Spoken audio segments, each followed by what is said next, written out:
gente vai dar início agora ao painel 1, Desafios da produção mineral e como endereçá-los por meio da inovação e tecnologia. O nosso moderador será o Leandro Rossi, diretor executivo do Mining Hub. Convido ao palco, Leandro, por favor, e os painelistas que o acompanham: Alexandre Peterman, vice-presidente da Ausenco Engenharia, José Marques Braga Júnior, diretor executivo da Viridius Mining, Silvia França, diretora do Centro de Tecnologia Mineral, Tássia de Mello Arraes, coordenadora de Inovação em Tecnologias Setoriais do Ministério de Ciência e Tecnologia. Leandro, moderação é sua. Por favor, aproveitem esse painel. Obrigado. Pessoal, bom dia. É uma satisfação enorme estar aqui nessa segunda edição e pela segunda vez num dos painéis desse tema que para a gente é muito sensível e faz parte dessa estratégia, como bem disse, né, o Fernando na sua abertura. Eu acho que das 10 palavras que a gente conversa, sem dúvida alguma vai encontrar 11 falando de minerais críticos, transição energética por si só. Nada por isso a razão desse painel. Eu sou o diretor executivo do Mining Hub. O Mining Hub é uma iniciativa privada também nossa, das mineradoras, também junto com o IBRAM, que a gente traz esse tema muito focado na inovação aberta. E, às vezes, esse debate muito claro dos minerais de transição, dos minerais estratégicos, nós temos uma agenda, terras raras e esses minerais todos contidos, ainda não estão presentes diretamente dentro da inovação aberta, porque o foco é muito grande na implementação. A gente tem que fazer virar, convergir esses direitos que a gente tem, espaços que a gente tem por aqui, nesse potencial nosso, em produção. Numa segunda etapa, a gente está falando de cooperação, de trocas, de colaboração, e aí sim o processo de inovação, via inovação aberta, ele começa. Então, a gente tem visto esse processo de transição acontecendo muito, muito claro. E esse painel 1 foi trazido uma incumbência bem interessante da gente. E aí vamos tentar fazer isso da melhor maneira, explorando nossos painelistas e de uma maneira bem informal no acesso da discussão aqui. Então, a gente vai estar trazendo um pouco do tema de como é que os desafios que a gente tem para a questão da produção mineral, como é que a gente pode debater e avançar nessa conversa com o foco de tanto o capital privado quanto a iniciativa pública, como é que os incentivos acontecem e a gente faz esses direitos minerários nossos serem convertidos de fato em operação. Então, é um pouco desse debate. A plateia, quem tiver com as perguntas, vai poder encaminhar, eu vou estar recebendo, e a gente endereçar e tentar fazer da melhor maneira possível um debate, uma conversa com vocês. Então, desejo que vocês tenham um dia excelente aí nessa conversa, da mesma forma que vamos ter nessa próxima hora aqui nesse painel. Eu gostaria já de começar, então, trazendo para a conversa a Tássia. Tássia, no papel de governo, ou no papel um pouco dessa visão que a gente tem de colaboração, como que você vê a questão, principalmente do MCTI, tem estruturado as lógicas das políticas públicas, fomentar a inovação no setor, no foco dos minerais estratégicos?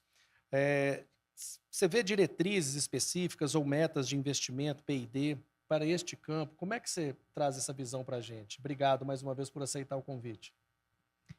Obrigada, bom dia a todos e a todas, aos meus colegas de painel também. Eu sou Tássia Arraes, coordenadora de Inovação e Tecnologias Setoriais do MCTI. Gostaria também de agradecer ao IBRAM pelo convite para participar desse evento que trata de um assunto tão importante, né, dos minerais críticos e estratégicos, principalmente nesse contexto da transição energética e descarbonização. E eu já gostaria de começar minha fala, viu, Leandro, destacando que eu acho que o Ministério da Ciência, Tecnologia e Inovação ele tem um papel fundamental no contexto dos minerais críticos e estratégicos, né, no sentido de que sem pesquisa, sem desenvolvimento tecnológico, sem inovação, a gente não agrega valor, a gente não avança nas cadeias produtivas, né, a gente não conquista a soberania tecnológica no país, né? Então, falando aqui sobre a política de CTI, né, traçando um breve histórico, o tema dos minerais estratégicos ele foi priorizado no MCTI desde 2010. Né? Acho que a primeira grande ação de integração e coordenação das iniciativas em torno dos minerais estratégicos surgiu com a criação do Grupo de Trabalho Interministerial sobre Minerais Estratégicos, que era um grupo composto pelo Ministério da Ciência e Tecnologia e o Ministério de Minas e Energia, coordenado pelo MME na época.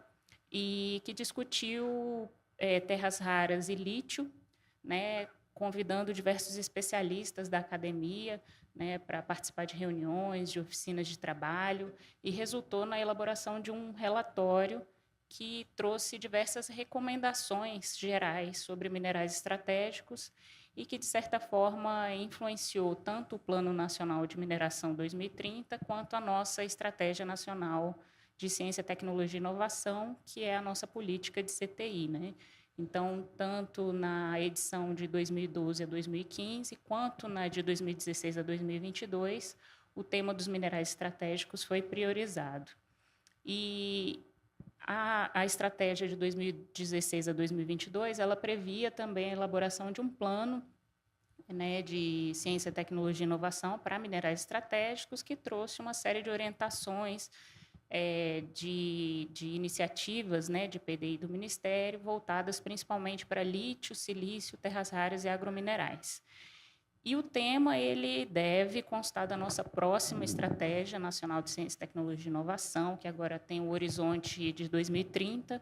Ela está em fase de elaboração, mas os minerais críticos e estratégicos eles fizeram parte das discussões da 5ª Conferência Nacional de Ciência, Tecnologia e Inovação, que foi realizada no ano passado, em julho, que representou um ambiente de discussão e construção coletiva com a sociedade dos principais temas, né, que deveriam constar na nossa próxima política de CTI. Né? Então, assim, desde 2010, de lá para cá, foram várias ações, né, importantes implementadas, voltadas para os minerais estratégicos, né, desde a elaboração de estudos prospectivos, que tiveram o objetivo de definir cadeias prioritárias, quanto ao lançamento de chamadas públicas, de encomendas, via as nossas agências de fomento, que são a FINEP e o CNPq, a formação de redes de pesquisa, e foram investidos mais de 2,5 bilhões nessas ações desde então. Né? Então, essas ações elas foram importantes para garantir a formação de recursos humanos na temática, né? A formação de redes de pesquisa, a capacitação de infraestrutura laboratorial, fortalecimento das instituições de ciência e tecnologia, e também para o apoio a planos de negócios de empresas. Né?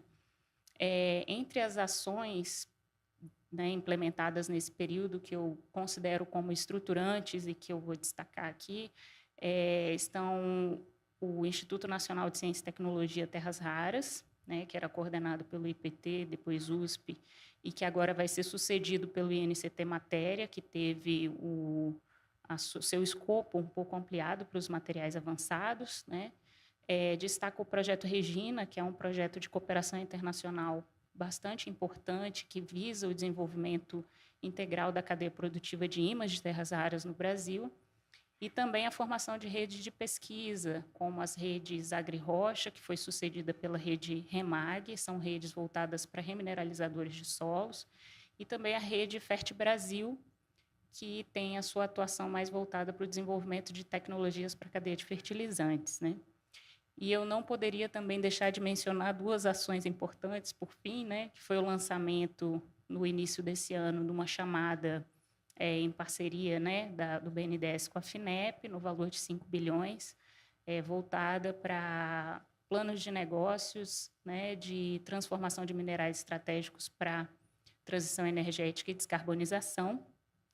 E também há uma chamada que está sendo desenhada junto com a FINEP, voltada especificamente para o setor mineral, né, no valor de 200 milhões, e que o MCT e a FINEP pretendem lançar ainda no 2º semestre desse ano. Não podia deixar de terminar nada, daqui a pouco você vem com mais lógica e a gente vai trazendo um pouco mais de colaboração. Pessoal, um ponto importante, dentro do site do IBRAM, na parte de publicações, Cíntia já mencionou na abertura, e Fernando também, do Green Paper, mas não só o Green Paper que a gente vai lançar hoje, já vai estar disponível no site, como a gente tem um trabalho, e aí estou falando dele também porque já vou te trazer, Silvio, para a conversa, nós fizemos uma publicação muito grande sobre minerais estratégicos, que foi base conceitual para várias conversas de sustentação, inclusive no projeto de lei, está disponível no site, na parte de publicações do IBRAM. Então, eu encorajo cada um de vocês, dê uma olhada, de fato, a gente traz ali um processo de letramento muito interessante, mas mais do que isso. Quando a gente fala de minerais estratégicos ou críticos, a gente olha para a matriz de oferta e demanda e vê para aquele país o que é importante para ele na estratégia dele. Então, a gente tem uma planilha, a gente tem um mapeado o volume de apontamentos por minerais, por país, por região, devido a essa criticidade. Então, às vezes, o que é crítico para um, até para a questão conceitual, né? A gente fica escutando muito o que é estratégico, o que é crítico. Às vezes, o que é crítico para um não quer dizer que é crítico para o outro, mesmo sendo estratégico para aquela pessoa. Então, depende muito dessa análise de oferta e demanda que a gente tem no mercado. O ponto é, na hora que você olha, nesse documento, inclusive, da publicação, por isso que eu estou trazendo ele, assim, que vai ser importante para a gente conversar, Silvio, ele traz essa visão geral global, de onde que tem o balanço de oferta e demanda dos minérios e por que é crítico para cada região. Vocês vão ver que o Brasil ele entra nessa rota de apontamento de existência de oferta de potencial de produção vis-à-vis a criticidade global por essa demanda. Por isso, o motivo grande do que a gente está fazendo nesse debate, nessa agenda pré-COP, inclusive, bem trazido.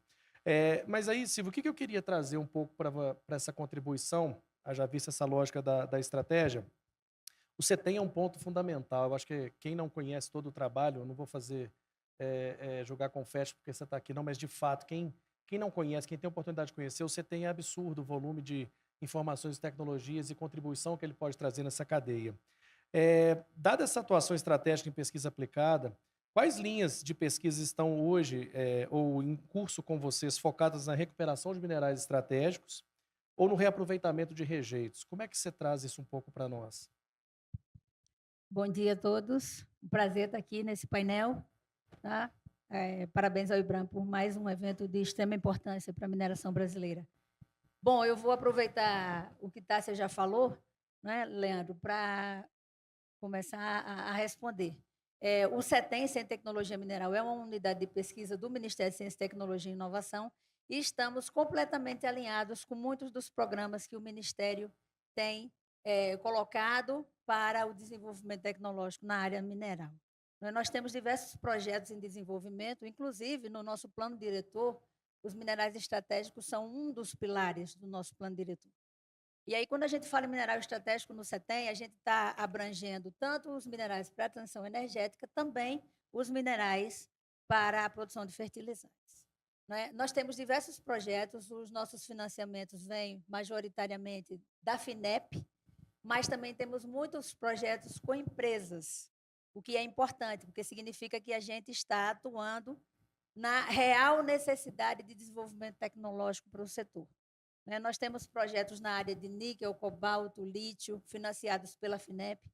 Eu tenho até alguns números aqui de valores para vocês verem, é importante falar. Projetos de níquel, lítio e cobalto na casa de 5 milhões de reais para 3 anos.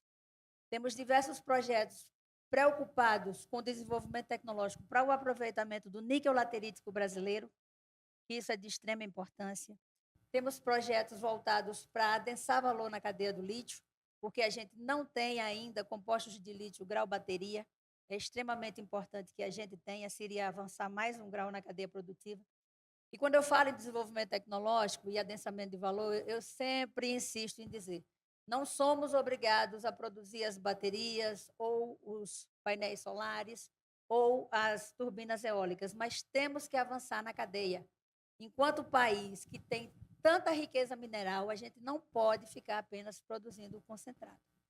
Li o relatório da Agência Internacional de Energia, estava comentando até com o Alex e com a Tássia, enquanto estávamos ali aguardando o painel, e eu estava dizendo, o Brasil foi citado umas 50 vezes, mas, infelizmente, apenas como provedor de matéria-prima. Então, é importante que a gente avance um pouco na cadeia, e para isso existem as instituições de pesquisa no país. Tá? Então, temos projetos de lítio, níquel e cobalto, como eu falei, terras raras, extremamente importante para nós. Já há uma década a gente vem atuando nessa área das terras raras, não apenas com demandas governamentais e orçamento governamental, mas também temos memorandos de entendimento com a Clara, com a Meteoric, para a realização de projetos de desenvolvimento tecnológico. E o CETEM tem uma infraestrutura diferenciada e também um corpo de pesquisadores extremamente qualificado que pode atender a esses desafios do setor mineral. Aí nós estamos falando dos minérios de uma maneira geral, não é?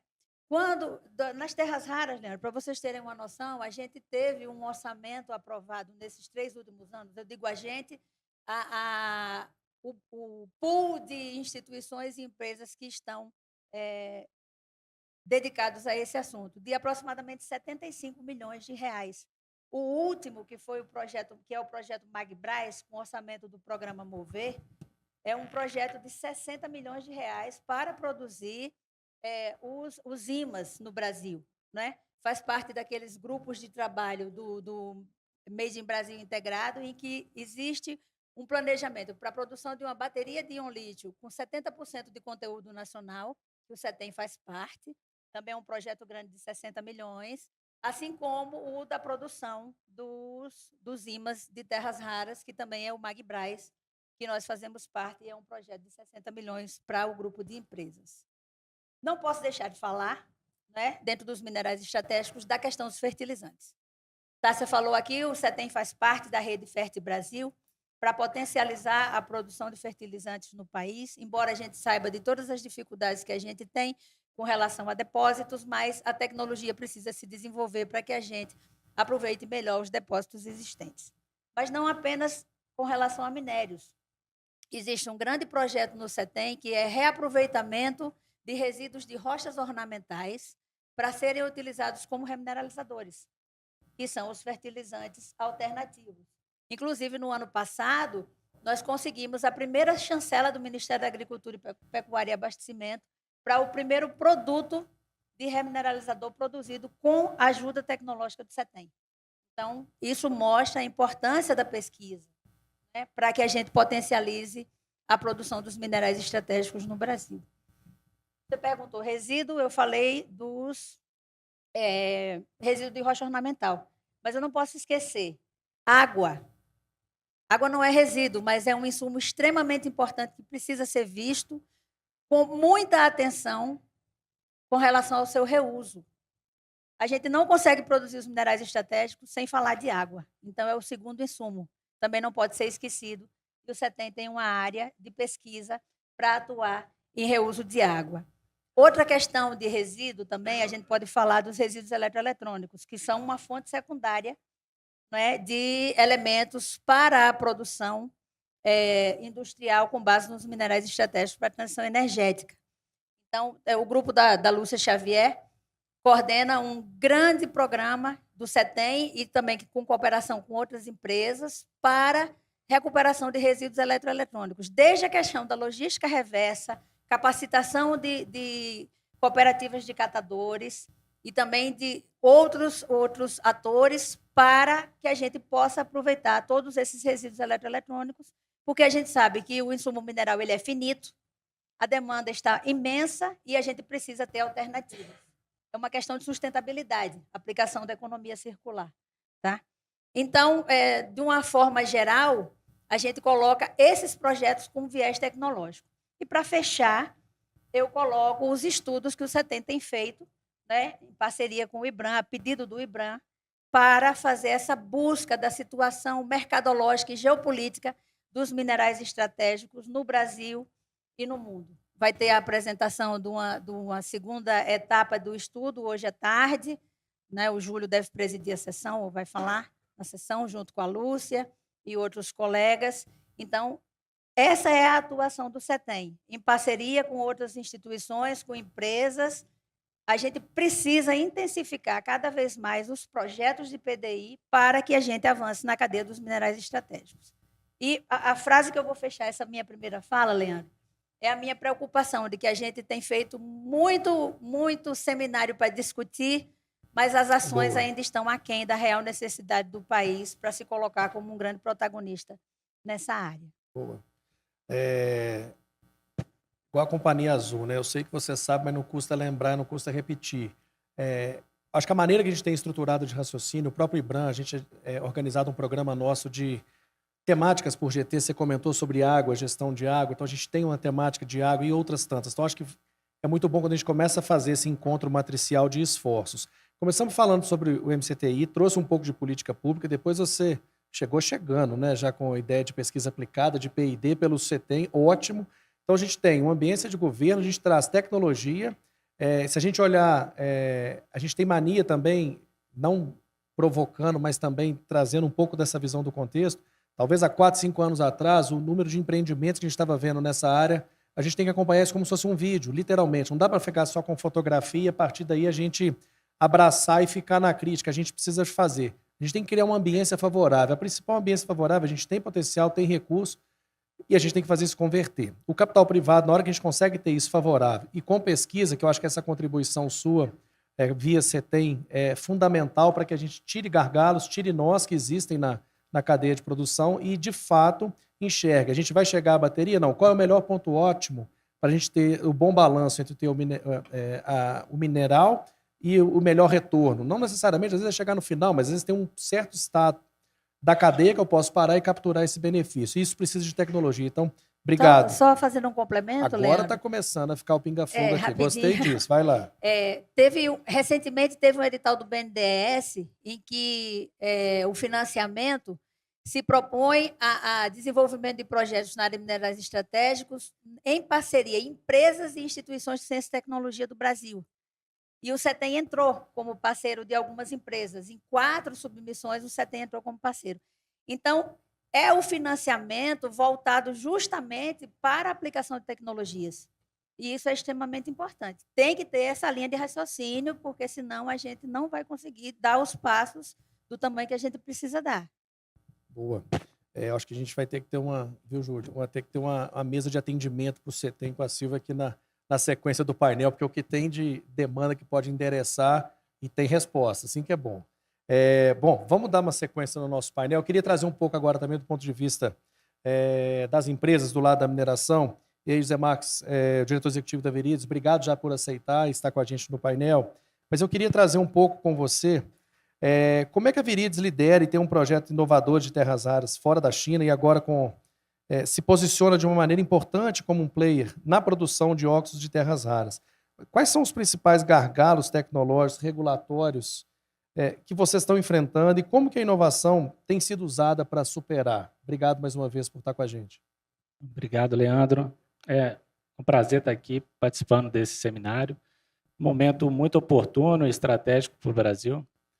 Gostaria de agradecer o convite do IBRAM, cumprimentar meus colegas de painel, cumprimentar você, Leandro. É um momento ímpar, né, no qual a gente envolve várias iniciativas, público, privada, várias instituições de pesquisa, com um objetivo em comum, né, para a gente fomentar e desenvolver boas práticas, tecnologias, para alavancar um recursos minerais que o Brasil tem grande potencial, mas ainda não explora, né? E nesse contexto a gente tem as terras raras. Apesar do Brasil deter a segunda maior reserva mineral de terras raras do mundo, a produção é muito incipiente.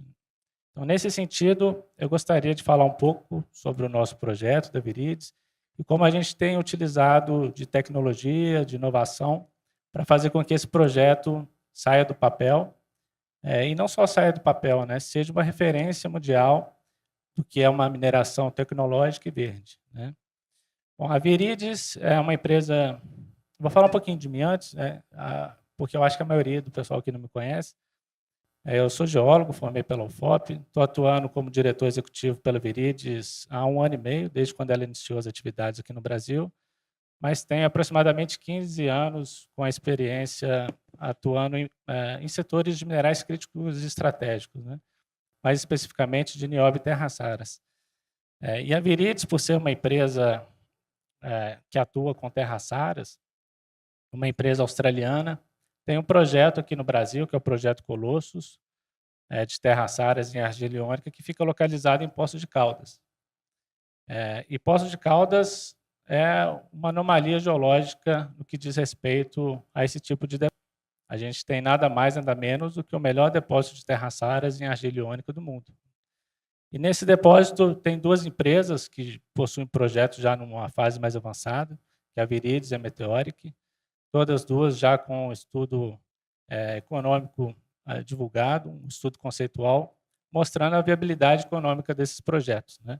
São projetos que, dentro de um contexto de preço de mercado atual, possuem uma grande margem de lucro, né? Diferente da maioria dos projetos de terras raras que estão operando atualmente. Isso gera um grande diferencial, porque são projetos que, no contexto atual, com baixa de preço de terras raras, conseguem fazer um lucro muito interessante. E aí, nesse sentido, o papel dos terras raras em argila iônica é fundamental ter esse conceito, né? Porque apesar do Brasil deter a segunda maior reserva de terras raras do mundo, essas reservas são contabilizadas basicamente em depósitos de terras raras tidos como rocha dura, né? Esses tipos de depósito, diferentes do argila iônica, são projetos que demandam muito recurso, tanto de investimento, de CAPEX, para poder iniciar as operações. E, além disso, o custo operacional é altíssimo, né? Devido à rota de processo muito mais complicada, consumir muito mais reagentes e gerar um impacto ambiental muito maior. E, além disso, esses depósitos em rocha dura normalmente possuem elementos radioativos associados aos terras raras, o que dificulta mais ainda a operação desse tipo de depósito. Os terras raras em argila iônica são o oposto, né? Possuem uma rota de processo muito mais simples, ambientalmente muito mais amigável, e é nesse sentido que eu gostaria de dar alguns enfoques de como que a gente está endereçando preocupações reais da mineração, fazendo com que o nosso projeto seja referência, né? Eu gostaria de citar 3 que seriam as principais, na minha opinião. Que o nosso projeto é um projeto que não possui barragem de rejeito e nem pilhas de rejeito definitivas, né? É um grande avanço tecnológico fazer com que isso seja possível, porque a gente precisa garantir basicamente 2 coisas, né? A gente precisa garantir que o nosso resíduo final esteja dentro da norma ambiental para fazer a disposição dele dentro da cava e, no final, a gente caracterizar esse material não como uma pilha de resíduo, né? E aí, para isso, a gente tem um investimento em CAPEX específico para fazer uma lavagem dessa argila, e com essa lavagem a gente remove todo o excesso de reagente que é utilizado na fase de lixiviação. Além disso, uma outra etapa importante no nosso processo que foi incluída é a etapa de recirculação de água. Como a Silvia mesmo comentou, né, a gente tem uma preocupação muito grande com esse recurso, e a água do nosso processo, com o tratamento que está sendo proposto por osmose reversa, a gente espera conseguir recircular mais de 75% da água. E Poços de Caldas é uma região de altitude, no qual a disponibilidade hídrica é reduzida, então é extremamente importante que a gente consiga reciclar essa água e utilizá-la novamente no processo, né? E uma outra coisa importante é a questão da regeneração de insumos. No nosso processo, a gente tem uma etapa prevista, no qual a gente vai regenerar o principal insumo, que é o sulfato de amônio. Então, isso vai ser feito na etapa de tratamento de água, para que a gente consiga recuperar essa amônia e utilizar ela novamente no processo, né? Então, essas 3 etapas do processo demandam investimento adicional no CAPEX. Isso está aumentando o nosso investimento em mais de 30%, mas garante que a gente esteja trabalhando com as melhores práticas, com as melhores tecnologias, fazendo com que o nosso impacto ambiental seja extremamente reduzido, né? E, além disso, né, o nosso custo operacional ele está entre os melhores custos para projetos do mesmo tipo, né? Então, a gente fez um estudo de viabilidade econômica recente, o qual mostra que o nosso custo operacional é da ordem de $8,8 para produzir 1 quilo de óxido de terras raras, tornando o projeto extremamente viável, mesmo com essas implementações, mesmo com esses investimentos adicionais em CAPEX. Bom, e além disso, para complementar o projeto, a gente tem uma parceria com a Ionic Rare Earths, que é uma outra empresa australiana, também listada na Bolsa. E essa empresa, junto com a Viridis, se juntaram para poder produzir óxido de terras raras no Brasil.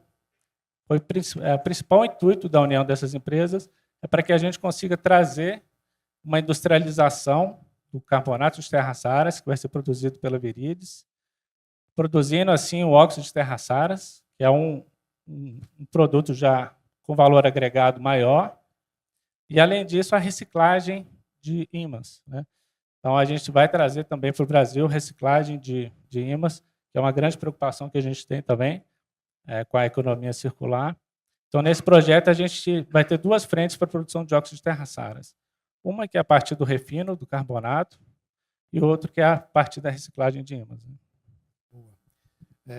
Então, um ponto aí, Silvia, da provocação da gente começar a agregar valor, está surgindo uma ideia. Já anota aí para a gente já puxar essa conversa aí depois, né? Você tem Virides aí, ó, ficou boa, hein? Vamos lá, Peterman. Obrigado também pela sua presença. O Peterman é vice-presidente da Ausenco aqui no Brasil, e uma satisfação muito grande. O projeto de engenharia está no meio da história toda ali, né? Entre o desejo e entre a operação implementada. Como é que você tem visto e como é que tem atuado, além dessa questão da engenharia tradicional, esse foco de agregar valor em projetos, desde a concepção, mas redução de CAPEX, esse desafio de otimização, aceleração de cronograma, principalmente nesses projetos críticos, né? A necessidade de acelerar cronograma, respeitando. Como é que você tem visto, como é que vocês têm atuado nesses empreendimentos minerais? Obrigado pelo seu convite, por aceitar o nosso convite. Bom dia a todos, bom dia a todas, bom dia meus colegas aqui de painel, Leandro. Parabéns, Ibram, pelo evento e pela discussão super importante. Bom, a Ausenco ela nasceu com a intenção de fazer uma engenharia diferente. Então, o nosso slogan é até Find a Better Way, que é justamente buscar uma nova maneira, buscar uma maneira diferente de fazer engenharia, né? E a gente foca muito, a nossa cultura ela é muito presente na otimização de layouts. Então, é o que a gente chama de cost-effective design, né? Então, a gente busca sempre otimizar os designs, né? Deixar uma planta ali com o mínimo possível para ela conseguir operar e conseguir produzir e atingir o target de produção, né? Dos clientes. E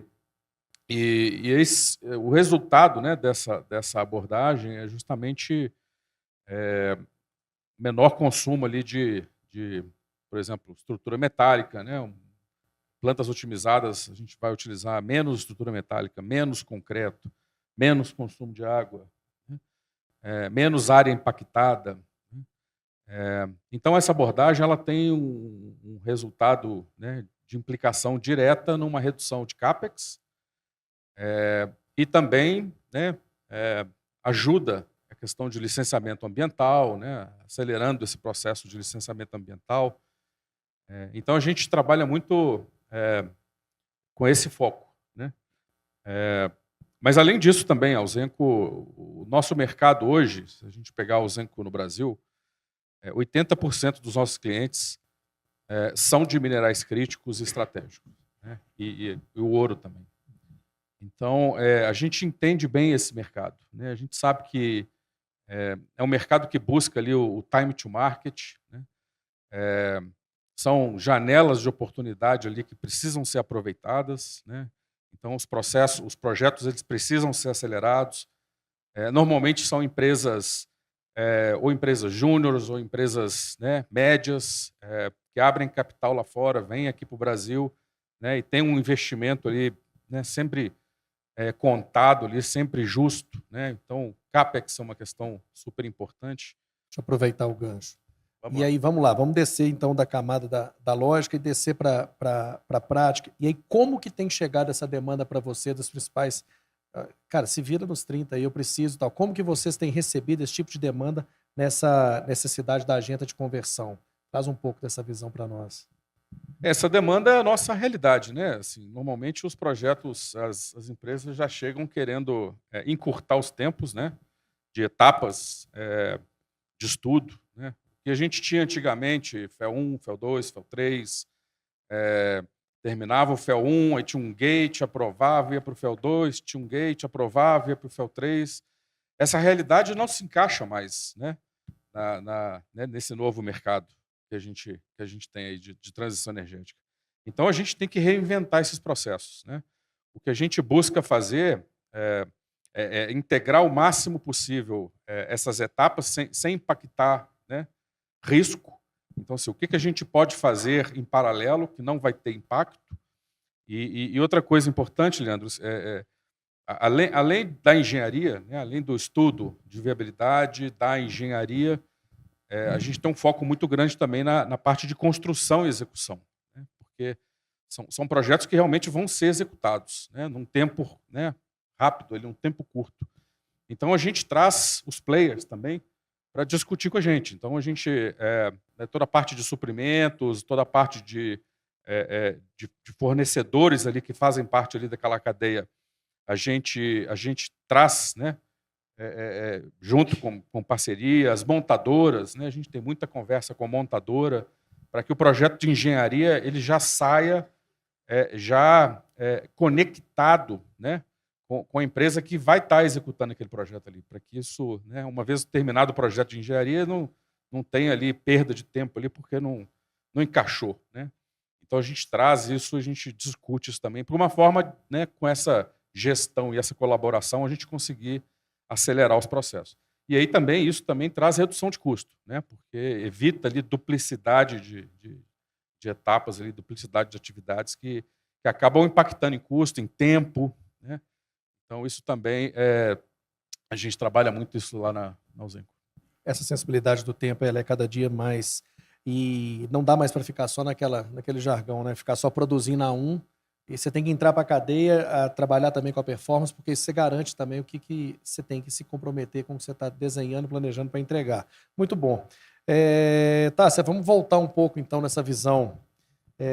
Percorremos bem, né? Governo, você tem com a parte P&D, o lado das empresas, mas eu queria voltar com você trazendo, eu acho que um ponto que todos nós, quando a gente olha de fora, né, e aí a Liberdade de estar aqui em Brasília facilita esse paralelo, é um volume de iniciativas e projetos que a gente tem que sincronizar um pouco isso, e a gente que é de fora, às vezes, não consegue entender onde que está o projeto tal, com a situação, com a iniciativa.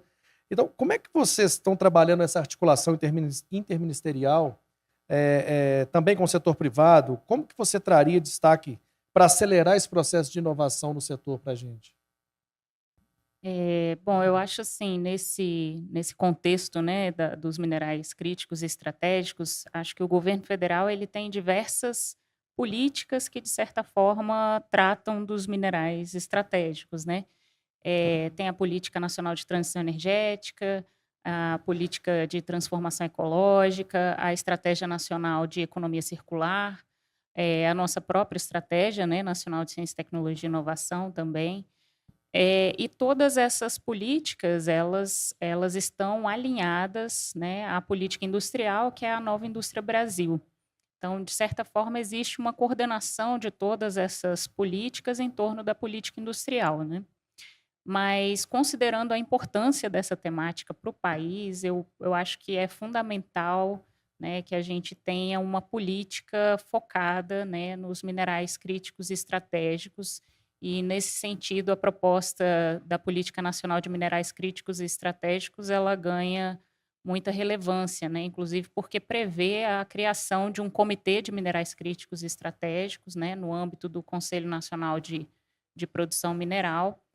E eu acredito que essa política ela teria o papel de coordenar todas essas iniciativas, né, que estão em andamento, e também de orientar as próximas iniciativas, né, as novas ações do governo, inclusive definindo áreas prioritárias, inclusive de investimento em PDI. Então, assim, um pouco do que a Silvia comentou, né, que a gente tem muitas ações, né, e que a gente discute muito, mas a gente precisaria um pouco acelerar, né, e focar nesse tema que é tão importante para o país. Eu acredito que essa política ela vai desempenhar esse papel. Sem dúvida. Silvia, obrigado, Tássia. Eu queria trazer você um pouco novamente para a conversa, esse processo de parceria, né, principalmente como é que você enxerga, na visão do CETEM, as parcerias com empresas, hubs e iniciativas de setores, principalmente como o nosso, da mineração, para acelerar esse processo de transferência de tecnologia na indústria. Como é que você vê isso? Bom, as parcerias, elas são essenciais, Leandro. Já tivemos uma aqui na mesa, hein? Viridies já está marcado. Essa já está marcada. Aqui com a Viridies. Não, Zé não escapa, não. As parcerias, elas são de extrema importância, porque a pesquisa pela pesquisa, ela pode acontecer, mas em outro tipo de circunstância. Nesse momento, a gente precisa de desenvolvimento tecnológico e inovação. E as empresas trazem essas demandas reais para os institutos de pesquisa e para os ICTs. Então, essas parcerias são de extrema importância. O CETEM é uma unidade Embrapi, facilita ainda mais as parcerias com as empresas em projetos de risco, porque a Embrapi faz o aporte financeiro de parte do orçamento, quando são projetos com TRL acima de 4. Nós temos 2 projetos Embrapi, os 2 em minerais estratégicos, um na área de fertilizantes e outro em minério de ferro, que também é estratégico para o Brasil. Então, é importantíssimo que as instituições de pesquisa estejam próximas das empresas e as empresas nos enxerguem como um grande parceiro para o desenvolvimento tecnológico do país. Isso é importantíssimo, porque a gente só vai ter desenvolvimento, só vai ter adensamento de cadeia com o desenvolvimento tecnológico. E outra, muitas vezes a gente pensa, a tecnologia está pronta, mas às vezes a gente tem que tropicalizar as tecnologias existentes, porque nós temos minérios muito particulares e isso precisa de pesquisa. E aí eu aproveito só para fazer uma pergunta para o Alexandre. Eu e as perguntas no meio do caminho, né? Eu fiquei curiosa, Alexandre, quando você falou dos projetos. Chega algum projeto que seja melhoria de processo por conta de algum projeto de P&D desenvolvido nacionalmente? É uma excelente pergunta. Chega sim, mas são poucos. Mas eu acho importante que eu queria comentar que eu acho que a gente deveria considerar o CETEM como a Embrapa da mineração no Brasil. Boa. Justamente. Boa. E aí, muito obrigada, porque é uma opinião externa, né? O CETEM tem direito a 1,8% da CEFEM, da Contribuição Financeira por Exploração de Recursos Minerais, e não o recebe. Nesse momento em que a gente precisa ter orçamento específico aplicado nessa cadeia de minerais estratégicos, seria de extrema importância que, ao menos parcialmente, esse recurso viesse para a instituição, para a gente formar redes de desenvolvimento tecnológico nacionais e aí potencializar a indústria mineral. Então, deixo esse meu recado aqui para a gente virar a Embrapa da mineração. A gente precisa de recursos financeiros constantes. CETEM, Serviço Geológico do Brasil, que eu estou vendo os meus colegas parceiros ali, o Valdir e a Lucy, e também a Agência Nacional de Mineração. Não posso deixar de falar desse tripé tão importante para a mineração brasileira. São empresas, são instituições do Estado brasileiro que precisam de apoio para poder apoiar o setor mineral. Obrigada. Boa. Então, vamos lá. Você tem a Embrapa para mineração. Acho que você vai colar, hein? Vai colar, hein, Silvio? Obrigado. O deputado Zé Silva gosta dessa terminologia também. Então, vamos embora. Zé, queria trazer você de volta com essa visão um pouco do Virídio de implantar a primeira fábrica de óxidos de terras raras na América do Sul. Como você enxerga o papel da colaboração entre empresas, academia e governo no desenvolvimento de tecnologias críticas para a soberania mineral no Brasil? Bom, obrigado pela pergunta, Leandro. Excelente. E eu acho que vai ser mais uma complementação do que a Tássia e a Silvia já elencaram aqui, muito bem, né? E eu acho que a chave, o segredo para a gente trazer essa industrialização para o Brasil são as parcerias. Eu preparei um slide para poder mostrar na prática como isso está sendo feito. Está na tela. Obrigado. Bom, eu queria destacar aqui 2 projetos, né? O primeiro projeto é o projeto Magbras, que está sendo desenvolvido em Minas Gerais. É uma iniciativa da FIENG, junto com a Fiesc e BNDES, né? No qual consiste na operacionalização, na fabricação de ímãs de terras raras, num laboratório que já está construído, prestes a ser operacionalizado, e será operado pelo CIT Senai. Para fazer com que isso ocorresse, foi criado o Magbras, e no Magbras mais de 20 empresas participam, né? Mostrando aí a importância da colaboração.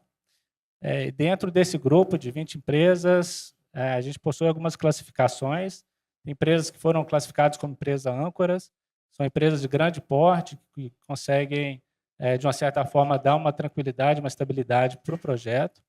Empresas mineradoras que vão atuar principalmente com o fornecimento de matéria-prima e recursos para o Sítio Senai operar.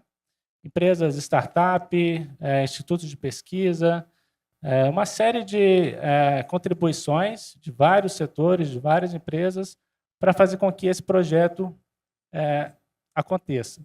E é importante a gente atuar muito na base da cadeia, que seria a produção de carbonato de terras raras, a produção de óxidos de terras raras, e na redução desses óxidos, na metalização, para poder fazer com que seja possível fabricar os ímãs aqui no Brasil com recursos brasileiros. Do contrário, a gente teria que importar esse material de fora para fabricar os ímãs aqui. Então, hoje no Brasil, a gente tem uma empresa operando, que é a Serra Verde, que produz carbonato de terras raras, mas ainda não temos nenhuma operação de óxido de terras raras no Brasil. Daí vem a parceria que a gente fez com a Ionic, com o objetivo de implementar uma planta de produção de óxido de terras raras aqui no Brasil.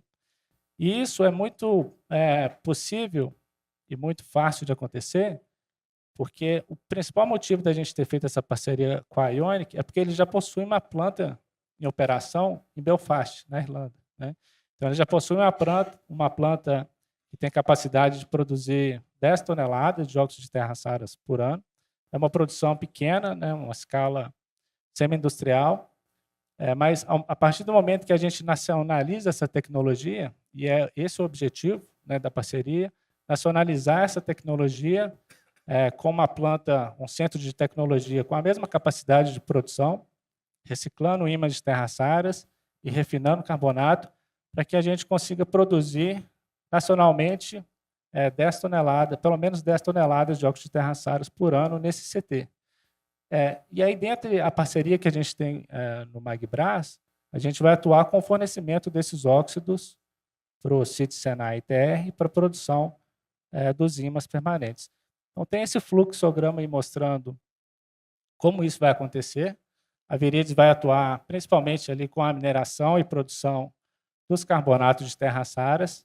A Viridion entra com a reciclagem, o refino desses materiais, produzindo os óxidos de terras raras, e, na sequência, junto com empresas parceiras dentro do próprio programa do Magbras, essas empresas que estão citadas ali são empresas que estão dentro desse programa, a gente vai fazer a verticalização da produção de terras raras no Brasil. E aí, trazendo um pouco para o nosso lado, assim, o que a gente está fazendo para que isso aconteça, a gente está propondo aí a criação de 2 centros de tecnologia em Poços de Caldas. É algo que deve começar a ocorrer esse ano ainda, e a gente começa a operar no ano que vem. Esses centros de tecnologia vão ter como finalidade formar mão de obra qualificada para estar operando e trabalhando com terras raras no Brasil, numa indústria emergente. Além disso, a gente vai estar nacionalizando tecnologia e vai estar desenvolvendo novas tecnologias nesses CTs. Então, é algo que a gente está fazendo em parceria com diversas instituições, com a Unifal, com o próprio Sítio Senai, com o Magma da Federal do Rio Grande do Sul. Agora, provavelmente, o CETEM vai ajudar a gente também nessa empreitada. Então, a gente está trabalhando... O slide já está atualizado, está desatualizado, tá, Silvio? O CETEM está ali junto com o IPT. Aí, na próxima, você já bota CETEM. A gente já coloca CETEM ali na próxima. Junto do IPT. E aí, só para complementar a questão da participação das instituições públicas, porque é extremamente importante que a gente consiga ter recursos, principalmente recursos financeiros, para poder desenvolver esses projetos. Daí entra esses editais que a Tássia comentou, editais do FINEP, em parceria com o BNDES, para fomentar esse tipo de programa. Nós submetemos nossa proposta para esse edital que está em aberto. O programa, o próprio Magbras, ele conta com recursos do programa Mover, são mais de 70 milhões de reais destinados para desenvolvimento desse projeto, que é um programa do governo federal, que estaria dentro ali dessa política de fomento para minerais críticos e estratégicos.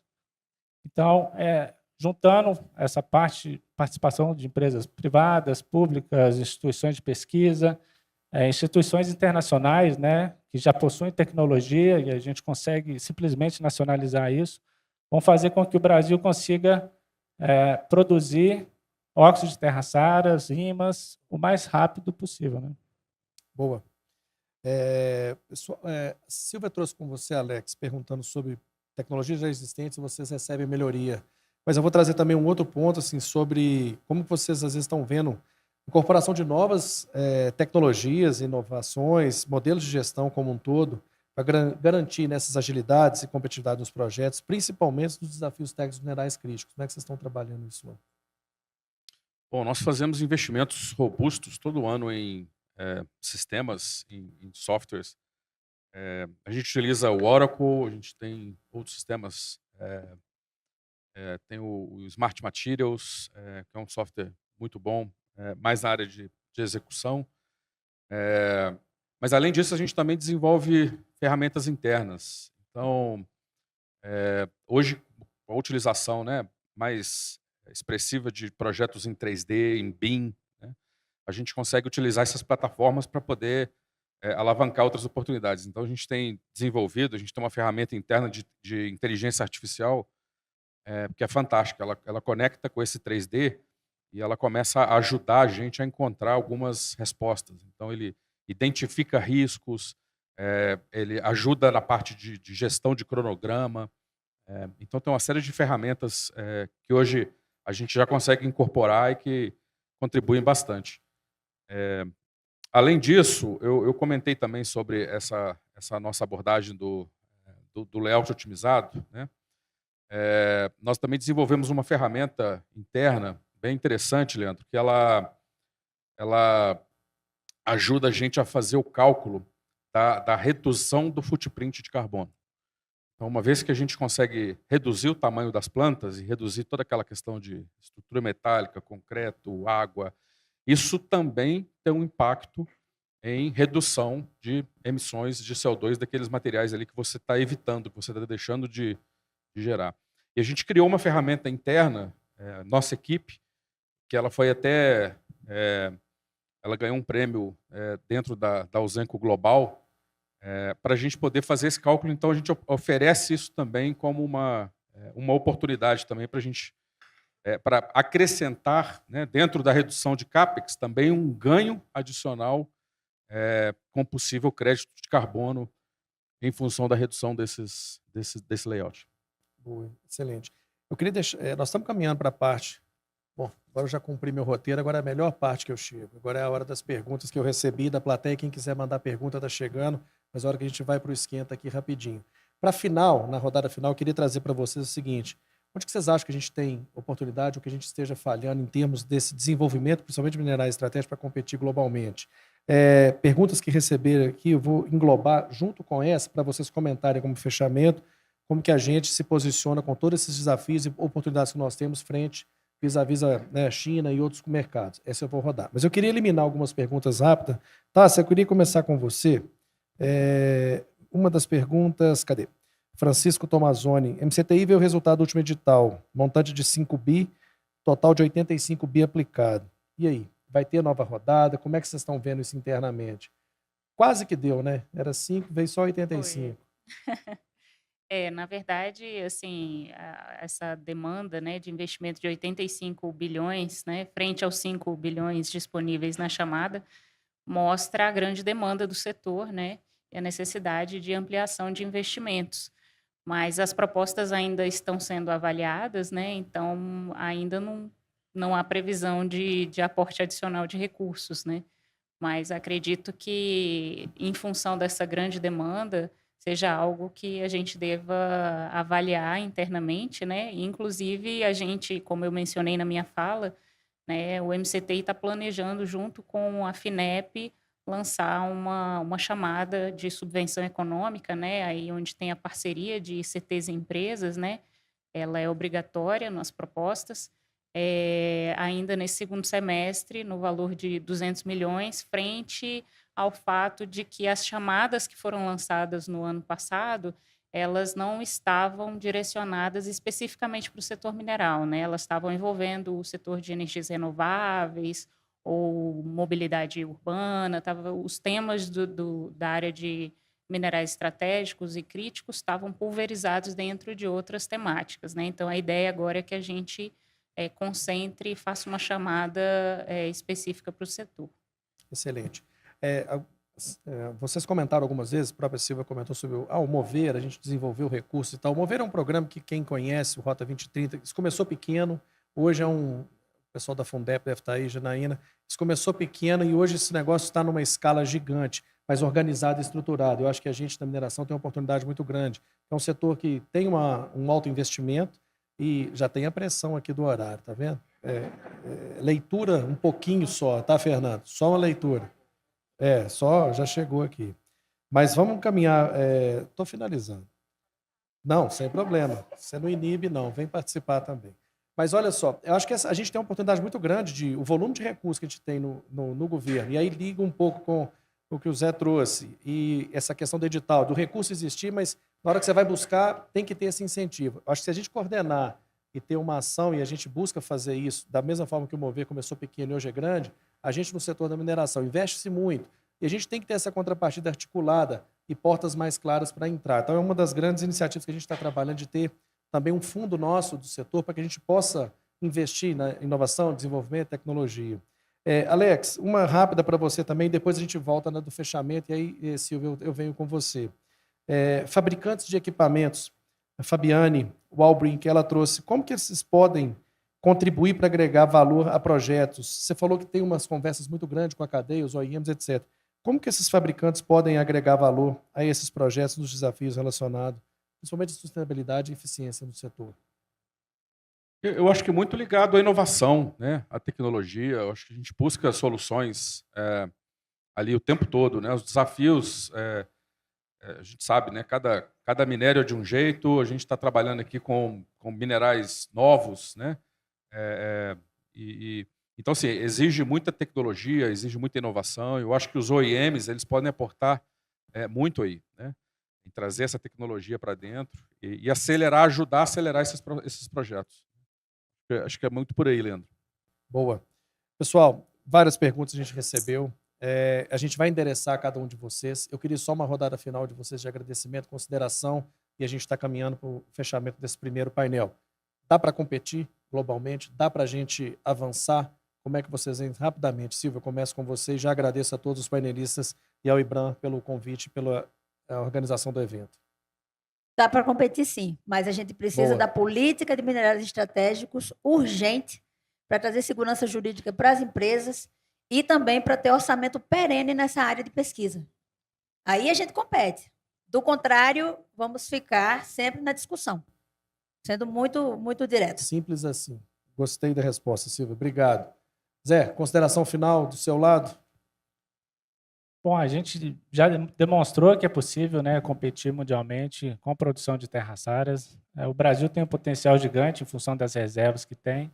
E agora, com o descobrimento dessas reservas de terras raras em argila iônica, o Brasil tem potencial gigantesco para poder se tornar um dos principais produtores de terras raras, né? Outra coisa importante, gente bem intencionada, é o que não falta. Em conversas, né, frequentes que a gente tem com o grupo do Magbras, todo mundo muito bem intencionado, muito bem engajado com o projeto, pronto para fazer com que ele aconteça. Então, acho que a gente tem todos os ingredientes para fazer com que isso aconteça e trabalhar, né, mão na massa. Boa.